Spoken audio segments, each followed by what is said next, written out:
السلام عليكم، عاملين ايه؟ يا رب تكونوا بخير. لو اول مره تظهر لكم القناه بتاعتي، انا اسمي مريم، بقدم اكلات سهله بوصفات بسيطه. النهارده هنعمل معاكم تحليه كل الاطفال بيعشقوها والكبار. هنعمل مارشميلو الاصلي، مش الفلين اللي احنا بنشتريه من بره. يلا بينا نبدا. اول حاجه بحضر المكونات بتاعتي: كوبايتين من السكر، وربع كوباية من العسل النحل أو عسل الجلوكوز، معلقتين ونص كبار ممسوحين من الجيلاتين. بضيف الجيلاتين في بولة لوحده، واضيف عليه نص كوباية مية.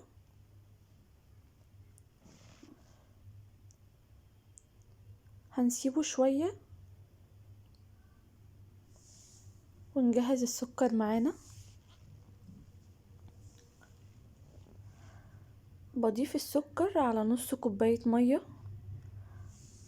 وارفعه على النار، وافضل اقلب فيه لحد ما اوصل للقوام اللي انا عايزاه.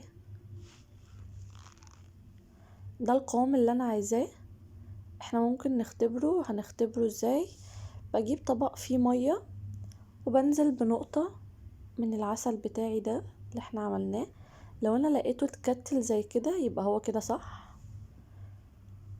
اضيفه بالتدريج على الجيلاتين واضربه بالمضرب.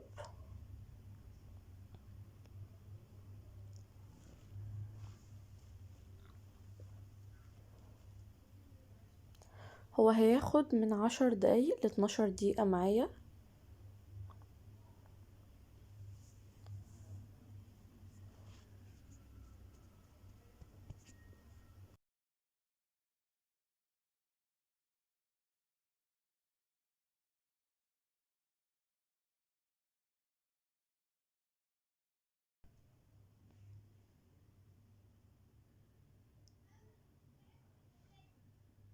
ما تكتفوش بالقوام ده، لسه هيكبر معانا اكبر من كده.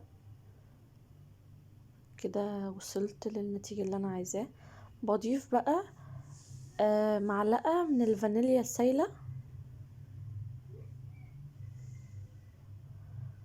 انا معايا صينية عادية وفيها ورق زبدة عشان ما يلزقش معانا.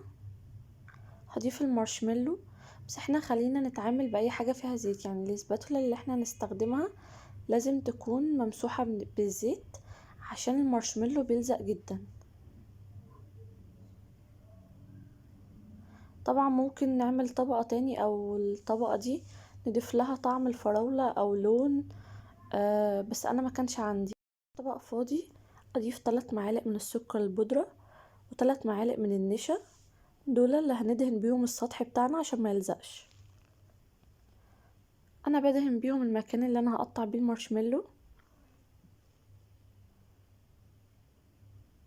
دي طبعا ايد دودو كان بيعمل معايا.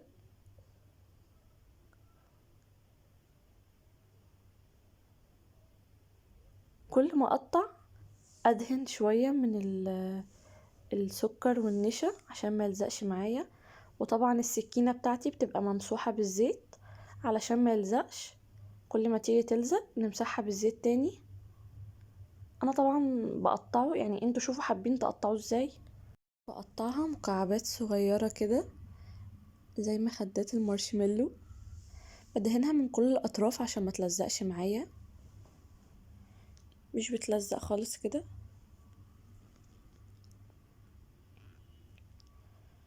مارشميلو حلو جدا، احسن من بره بكتير.